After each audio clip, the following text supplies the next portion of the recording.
a economista-chefe do Endbank Brasil, a Silvia Ludmer, que já está aqui comigo. Silvia, muito bom dia para você. Obrigada, minha querida, por ter aceito o nosso convite. Está aqui cedinho para a gente repercutir um pouco essa super quarta. Bom dia, Denise, bom dia a todos. Minha querida, Vamos lá. Silvia, vamos lá. Deixa eu só trazer aqui, primeiro de tudo, né? A gente já esperava amplamente essa manutenção de juros aqui no Brasil. Mas esse comunicado do Copom, trazendo esse tom, aliás, renovando esse tom hawkish, isso surpreende, esse tom mais duro, mantido, surpreende nesse momento? Algumas análises, algumas expectativas já sinalizavam para um comunicado um pouco mais flexível. Você concorda com isso? A gente tem uma surpresa nesse tom mais duro e conservador do Banco Central. Qual que é a tua análise em relação a isso? Eu concordo que o tom foi mais duro em relação às minhas expectativas iniciais. E aí eu gostaria de listar alguns pontos.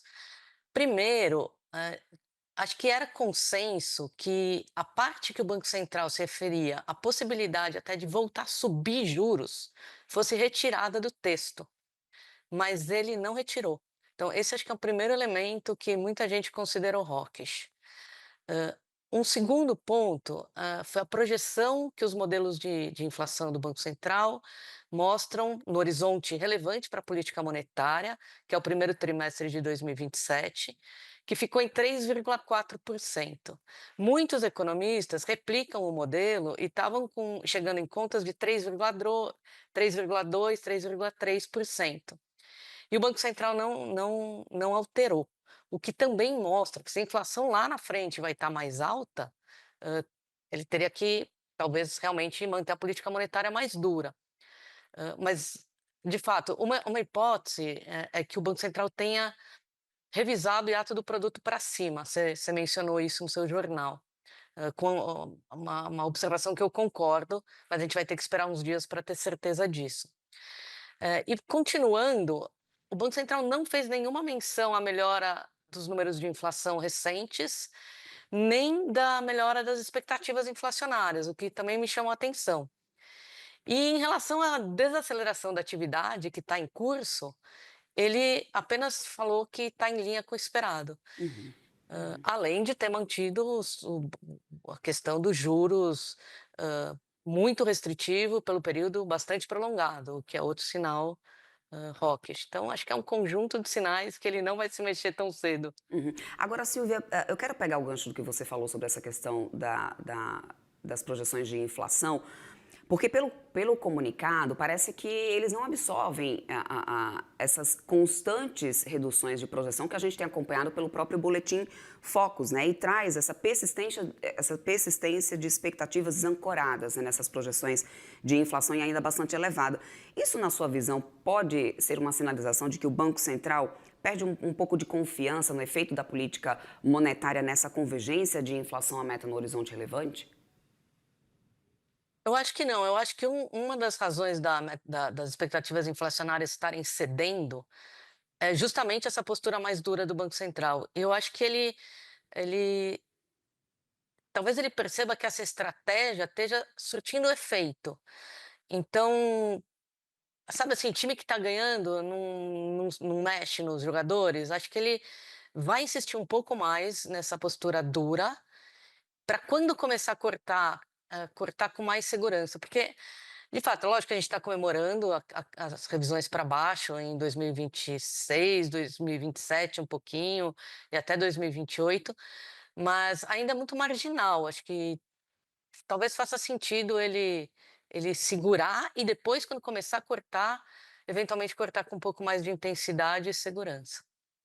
Como você bem lembrou, né, enquanto eu estava trazendo aqui alguns dos destaques do comunicado, a gente teve nas projeções de inflação o Banco Central mantendo, né, essas projeções para o horizonte relevante e eu cheguei a comentar sobre talvez ali ter espaço, né, e a gente só vai saber disso na ata, como você muito bem também disse, para uma revisão do hiato do produto por parte do próprio Banco Central. Faz sentido isso? Pelo cenário que a gente tem hoje, faz sentido realmente uma revisão do hiato? Seria essa uma maior justificativa nesse momento? O que poderia, né, motivando talvez uma revisão desse hiato do produto agora? Eu acho que em relação a cálculos também de vários economistas meus, de vários colegas, sim, fazia sentido. O Banco Central, tinha um hiato mais baixo e acho que tinha uma expectativa de que ele fosse, de fato, corrigido para cima, ou seja, a atividade econômica rodando um pouco mais acima do potencial do que ele imagina, do que ele nos apresentava nas suas contas. Então, acho que é correta essa revisão.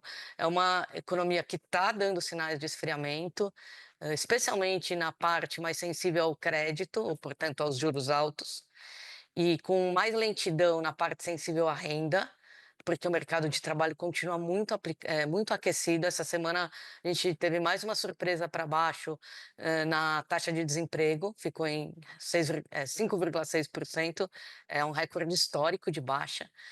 Então, esse esfriamento da economia, ele começou, mas ele ainda não é homogêneo por todos os setores, e ele vai continuar aos poucos, porque a política monetária está bastante apertada, mas ele é lento.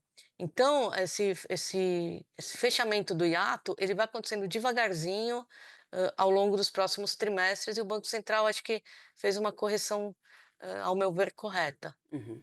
E Silvia, a questão do câmbio, você acha que o comunicado absorveu ali de maneira dentro das expectativas, pelo menos, essa apreciação que a gente tem tido do real frente ao dólar nos últimos tempos? Eu te pergunto isso, de novo, né, repetindo um pouco do que a gente viu em relação à inflação, porque a gente tem tido, né, constantes revisões tanto de inflação como também do próprio câmbio. Aliás, no dia a dia, né, a gente tem um câmbio até bem mais apreciado do real diante de fatores externos, mas o Banco Central parece não, preferir não incorporar isso nesse momento. Você teve essa percepção, também essa leitura? Por que isso poderia estar ocorrendo agora, né? Ou seja, o que essa cautela, esse conservadorismo revela para a gente? Olha, eu acho que na data de corte que eles pegaram para a taxa de câmbio para rodar os modelos, o câmbio estava ao redor de 5,40 e de lá para cá ele já até apreciou um pouco mais, né. Esse movimento de apreciação, ele tem acontecido no mundo todo, ele não é uma particularidade do Brasil. Em alguma magnitude foi incorporado nos modelos do Banco Central, não essa última, vamos dizer assim, pernada de apreciação. E isso tem favorecido de fato a queda da inflação recente, ao longo desse ano, especialmente a gente vê isso nos preços de alimentos e nos preços industriais, porque ainda há muita resiliência na inflação de serviços. E acho que, com o Fed, que ontem também começou a cortar juros, também não, né, porque a gente não, mas o Fed que começou a cortar juros, o mundo todo cortando há alguns meses, o Brasil vai ficando com esse diferencial mais alto da taxa de juros em relação a outros países. Isso tende a atrair recursos para cá e ajuda a apreciar ainda mais a nossa moeda. Então, esse movimento ele vai ajudar na desinflação, tem ajudado e continuará ajudando na desinflação. É bem-vindo, o Banco Central sabe disso e acho que vai usar isso a seu esse vento a seu favor. Aos poucos isso vai entrando nos modelos e ajudando a todos nós, inclusive, revisarmos para baixo, um pouco para baixo a inflação dos próximos anos, meses. Para a gente amarrar aqui o nosso papo, né, eu queria encerrar sobre a tua avaliação em relação à credibilidade do Banco Central, com o seu comunicado, com a sua decisão, principalmente porque a gente, quando teve, né, principalmente essa troca, né, da presidência do Banco Central, muito foi questionado sobre ter ou não interferência política nas decisões de política monetária aqui no Brasil, mas o que a gente vê é um reforço, inclusive, de um tom muito duro, né, da política monetária aqui no Brasil. Então, portanto, como que você lê essa credibilidade do Banco Central? Você acredita que esse tom, essa comunicação, essa postura do Banco Central reforça essa questão da credibilidade da autarquia e da independência da autarquia? Acho que sim, acho que ao longo dos meses, o Galípolo realmente vem, construindo essa história, essa relação com o mercado, essa, experiência como chefe do Banco Central e parece estar indo num caminho, bastante positivo de realmente construção de credibilidade, eventualmente exagerando um pouco na postura mais dura, para para quando iniciar o ciclo de afrouxamento, fazer isso correndo menos risco de ser criticado, enfim, acho que às vezes é melhor a gente na largada ser mais conservador e depois, vamos dizer assim, colher os frutos. Acho que tá indo bem. Perfeito. Silvia, quero muito agradecer tua participação aqui conosco. Conversamos com a Silvia Ludmer, que é economista-chefe do End Bank Brasil. Muito obrigada pela sua presença, querida. Até uma próxima. Obrigada, até a próxima.